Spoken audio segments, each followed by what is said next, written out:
Oi, se você não me conhece, eu me chamo Beatriz e hoje a gente vai conversar sobre a diferença de identidade nacional e identidades multirraciais, que é o meu tema de pesquisa. Eu espero que vocês gostem dessa reflexão. Ela é muito importante porque muitas vezes acontece uma confusão que eu vejo, algumas pessoas que chegam no meu conteúdo e veem lá, né, que eu tô falando de mestiçagem, de miscigenação e falam assim, realmente, somos todos brasileiros, e é isso. Tanto perigosa essa confusão, a maioria das pessoas que acompanham meu conteúdo não faz essa confusão, entende o que eu tô falando, mas chegam algumas pessoas, às vezes, de paraquedas e usam esse discurso, né? E esse discurso de identidade nacional brasileira, ele não é novo. A minha pesquisa é nova, esse discurso não. É um discurso que surgiu principalmente durante o século XX, quando os Estados Unidos estavam passando pelo regime de apartheid e eles olhavam para o Brasil e viam que existia uma miscigenação muito grande, enquanto lá existia uma separação. Nesse momento, os Estados Unidos colocam o Brasil como um exemplo de democracia racial, né? Onde aqui tudo é possível para pessoas negras, brancas, indígenas, não importa a sua descendência, aqui se você correr atrás você vai conseguir.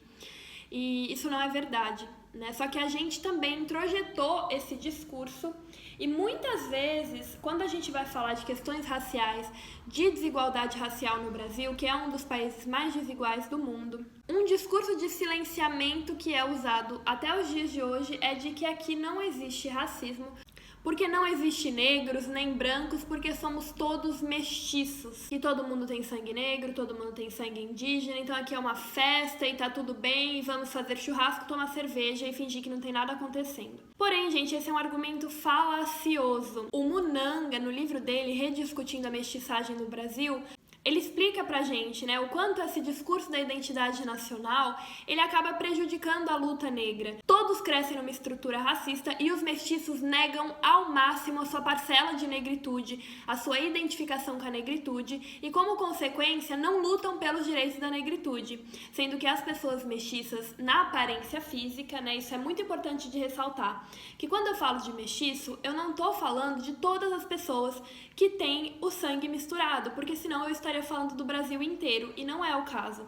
Eu tô falando de pessoas que têm uma aparência ambígua. E são esses indivíduos que, depois da popularização do levante do movimento negro pela internet, as pessoas começaram a se identificar como negras, essas pessoas que têm uma ambiguidade na aparência, e muitas vezes quando elas se autodeclaram negras, elas são contestadas, mesmo por pessoas que entendem teorias do colorismo, que entendem os movimentos raciais, porque essas pessoas, muitas pessoas, veem esse indivíduo mestiço de uma forma diferente, ambígua. O público-alvo do meu estudo são essas pessoas que, em alguns ambientes, em alguns lugares, dependendo da raça, dependendo da classe que você vai, essas pessoas podem ser lidas como mais próximas da branquitude, e quando elas estão em outros ambientes, né, com outras raças, com outra classe, elas podem ser lidas como mais próximas da negritude, o que faz esse corpo ter uma experiência ambígua, uma experiência racializada que é ambígua. Então é desse mestiço que eu tô falando. Então, gente, com qual ponto principal que se diferencia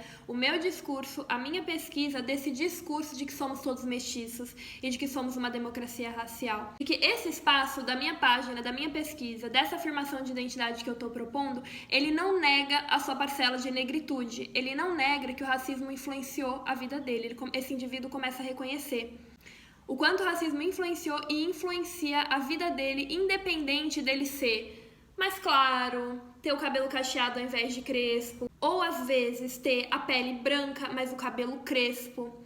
E essas características muitas que nós mestiços dividimos. Então esse mestiço, ele começa a perceber que a conversa sobre raça também é sobre ele. Porém, aqui dentro do meu estudo, esse indivíduo entende isso e ele também entende que ele é diferente do negro, do preto, essa pessoa que é vista num lugar de maior marginalização ainda, porque tem essas pessoas que ainda são vistas como negras, onde foram, passaram por algumas miscigenações, mas ainda são vistas como negras, não importa onde forem.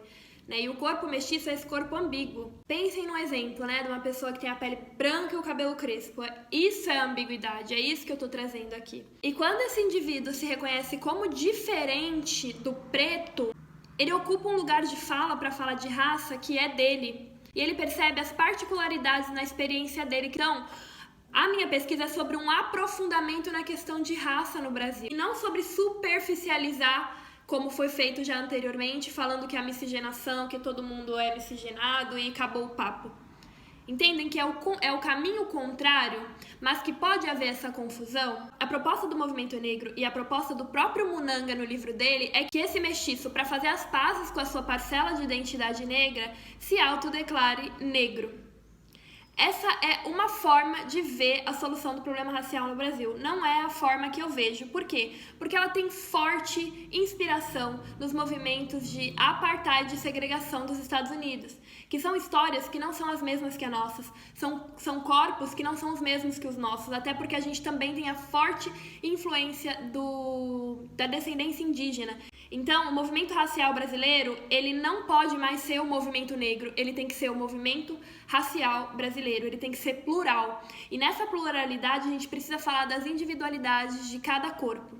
Seja do corpo que é mestiço, de preto com branco, do corpo que é mestiço, de preto, branco e indígena, do corpo que é mestiço de branco com indígena, né? Até porque todos esses discursos, eles também visibilizam a descendência indígena. E essa é uma movimentação que é feita no Brasil já também há muitos anos, de excluir completamente a história indígena se as pessoas que são descendentes indígenas estão inseridas no meio urbano, não tem nenhuma ligação com nenhuma etnia indígena, sabe? Pessoas que estão completamente urbanizadas, às vezes sabem, a minha mãe é descendente de indígena, mas isso não é levado em consideração porque ela não sabe nada de etnias indígenas, não sabe de que povo que veio, então isso acaba sendo excluído e às vezes a pessoa se autodeclara parda, mas não sabe de onde vem esse pardo. Isso é apagamento indígena, isso é etnocídio, né? Então, é uma urgência que esse movimento racial ele seja plural, ele seja multiétnico e que a gente perceba com maturidade que ele é pautado no racismo de marca.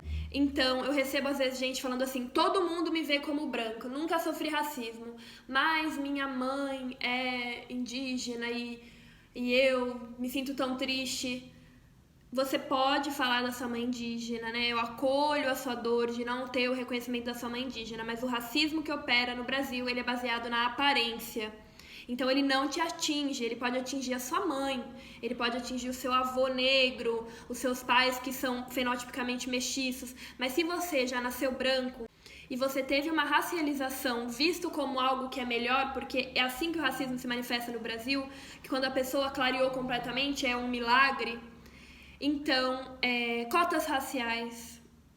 É necessário que você faça uma observação séria da sua vida e não se aproprie de discursos que não contam a sua história, né? Então, vê todos os meus posts, vê os comentários, vê o que as pessoas vivem, pessoas mestiças que se enquadram no que eu tô falando, né? Vê se aquela experiência é sua. Eu sei que é muito triste que a pessoa que nasceu branca no Brasil não possa falar da sua ancestralidade. Não é o meu objetivo também, você pode falar da sua ancestralidade, mas é preciso que você reconheça o privilégio de ter conseguido se embranquecer. Porque por mais que a miscigenação no Brasil seja algo que sempre foi incentivado para embranquecer as pessoas, o indivíduo que é mestiço, assim como eu, ele não foi completamente embranquecido. Então é um discurso que comemora a miscigenação, mas que não comemora o mestiço. Só quando eu casasse com um homem branco e aí tivesse um filho que fosse completamente branco, que o corpo desse meu filho ganharia o respeito do embranquecimento, né? Então é muito importante a gente olhar para isso, porque o corpo mestiço, historicamente, ele é visto como uma aberração e também é de uma forma diferente das pessoas que são puras, né? E a gente precisa olhar para isso com carinho, com atenção, sem reprodução de discursos antigos que nos separam e principalmente estar aberto para ouvir a experiência do outro, porque eu recebo muitos comentários de pessoas que não têm o corpo ambíguo, querendo falar o que eu sou ou querendo opinar de uma forma que não é educada sobre o meu estudo. Então, nesse momento, eu falo de lugar de fala, do quanto é importante, né? E peço também que vocês assistam o meu documentário no YouTube que se chama Racismo, Desventuras de uma Parda no Brasil, que lá vocês vão entender uma pequena parte da minha história de vida e o que me levou a fazer esse estudo. Dá para ter bastante empatia, são 40 minutos, né, de exibição, tem fotos, tem imagens, tem vivências, vocês vão entender. E eu espero que dessa forma a gente possa dialogar melhor daqui pra frente, tá bom, meus amores? Se ficou alguma dúvida, deixa nos comentários que eu respondo com todo o amor do mundo. Tchau!